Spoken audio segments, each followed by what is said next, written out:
Hi there. Welcome to Bourbon Turntable. This is the show that blends the love of music with the love of whiskey. Tonight, primary focus of the show is to give you a bit of a news report, review, whatever you want to call it, of the Howl Owl Howl concert that I went to last night. If you've been following along, you will have seen several posts from our account about Howl Owl Howl. It is Darius Rucker, Mike Mills, and Steve Gorman.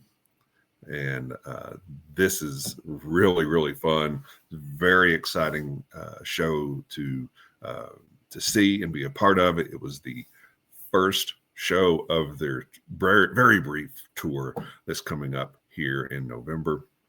Last night in Indy at the Vogue Theater was where I saw them, and we'll get to that more in just a minute. First of all, I want to tell you about the Bar Cart Co-op. Bar Cart Co-op is a collection of friends who produce content for the whiskey enthusiast with shows like Distillers Talk with Alan Bishop and Christy Atkinson. They talk with distillers from across the country and around the world about anything and everything in terms of distillation.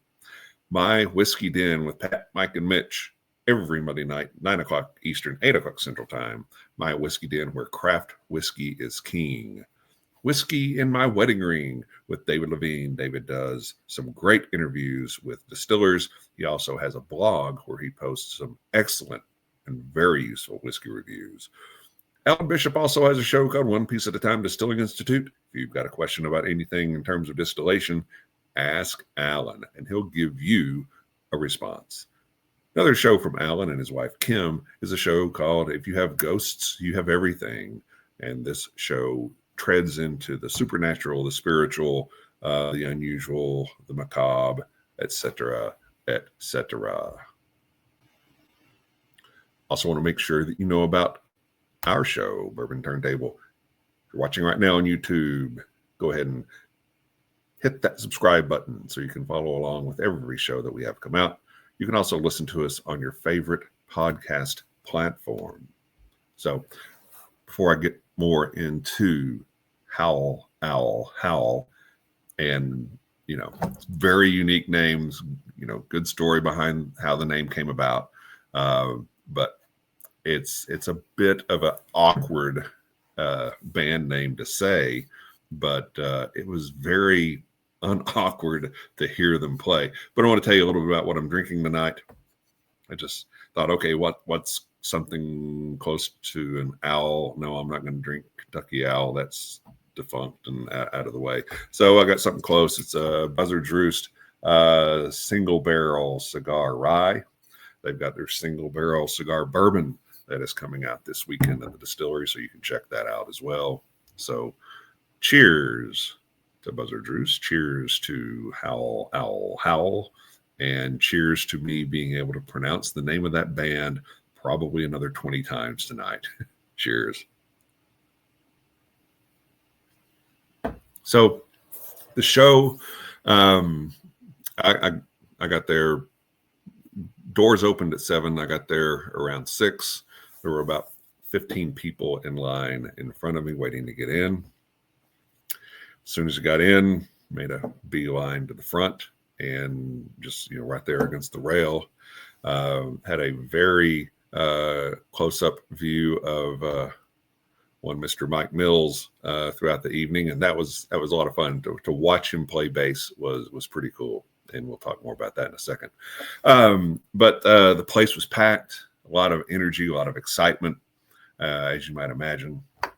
You've got 3 incredible musicians representing 3 very iconic bands from the 1990s. Most of the people in the crowd were probably, in the between 40 and 60 in age, which kind of fits with when these bands would have been at their these individuals' bands would have been at their peak. And I think they don't make any bones about it. They're looking for a sound that is a rock and roll, 90s rock and roll sound, and I think they've accomplished that in spades. So but a lot of excitement in the crowd. People asking, "Hey, who are you most excited to see? What you a Black Crowes fan, you REM fan, you a Hootie and the Blowfish fan?" And everybody that was around me was having those types of conversations, and nobody said, "Well, I'm here for Hootie and I don't care about anybody else." Everybody was, "Well, I really like this and I like that and I like these songs from this band," and so a lot of excitement in the room, and it was absolutely packed. So there's clearly a ton of energy that the band could feed off of, and I think they seized upon that. So that came out, and started out just in general. 18 song set, and 10 of the tracks appear to be originals that will hopefully be off an upcoming album. That album will come out.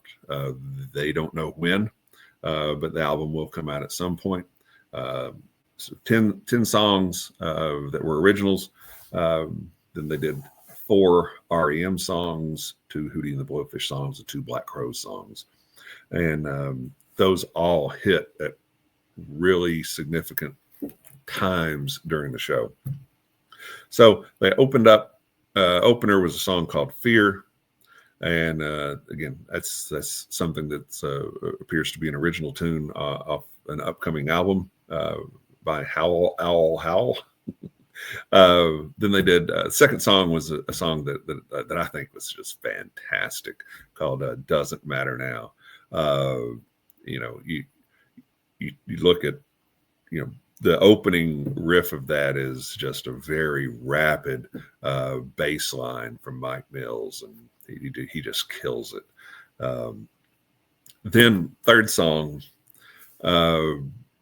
Steve Gorman, friend of the show, and I'm thankful that he's a friend of mine as well. Friend of the show, Steve Gorman, kicked into the opening drum lick for "Hard to Handle," and the place just erupted. And I had to think, okay, when would the last time have been that Steve played "Hard to Handle" in front of people? I don't know. Could have been last week, for who knows. But it was cool to see him play it. And this guy, man, he plays hard. You can tell that he's a John Bonham guy, because he plays a heavy drum. But it was fantastic. He was so good. I think within the first 2 songs, he broke something on the drums. I think the kick mic got messed up just because he was playing so hard, I guess, or maybe they just set it up wrong. But I'm going to go with he was playing it so hard. But the place just erupted with "Hard to Handle," and that was really cool. Then they did a couple of other original tunes, including one called "Everybody Wants Her," and that literally sounds like, "Hey, let's go to the lab and let's take a Hootie and the Blowfish song and an REM song and kind of fuse their DNA together." That's what you got with "Everybody Wants Her." It's a really cool song, really cool tune. Then one of the real highlights of the show came next, and Darius Rucker started out talking about this song, and he said, "This is my favorite song from my most important band." And the song was "I Believe" by REM, which was on the Life Switch Pageant album, and it was just killer. And fortunately, I was close enough that I could see Darius pretty up close, and you could tell that there were emotional moments for him, that he was really excited to be playing or to be singing songs that were written by REM and written by the Black Crowes, and that the impact that those songs had to him, and the opportunity to sing those songs with Mike and with Steve in front of a crowd that was really excited to hear it. That was very cool to see. And I think it was very genuine excitement on his part. But "I Believe" was a an emotional highlight of the show. They sang "Time" by Hootie and the Blow Fish. Did some other originals, one of which was called "Dog of Life," which was Mike Mills' lead vocal song, which was kind of a humorous take on life and kind of, you know, the dealing with the dog of life and the dog that's messing in your yard and that kind of thing. It was a good song, really good tune. They also did an original called "See Me Now," which was about, they introed it talking about, you know, when you're a music nerd in high school, you get rejected by women a lot, and this is kind of like, hey, take a look at me now, you know. who's the nerd now? Well, they're probably still nerds, but very, very, very successful nerds. And they did "Let Her Cry," another Hootie and the Blowfish song, and Darius said this is the only Hootie and Blowfish song I wanted to do, and it was beautiful. And you know, you're there, and the crowd is singing along with it, and again, very strong moment. And then they finished out their main set playing "Don't Go Back to Rockville" by REM, and Darius and Mike Mills swapped out singing lead vocals. And they came back out and played their what they call their hit single, their new hit single, which is their only hit single because it's their only song released, "My Cologne." And Mike explained the story behind that, which is basically Ariana Grande she came out with a scent called REM, and he thought, oh, okay, well, there you go. And then she came out with a special release of it. What was in a bottle that looked like a cassette case. And he says, okay, now we've gone too far. So just in fun and having a good time with it, "My Cologne" was written about that. And basically, you know, in the chorus is, "I want to smell like Ariana Grande. She wants you to smell like me." So very funny song, very good song, great rock and roll song. So if you've not checked that out yet, you need to.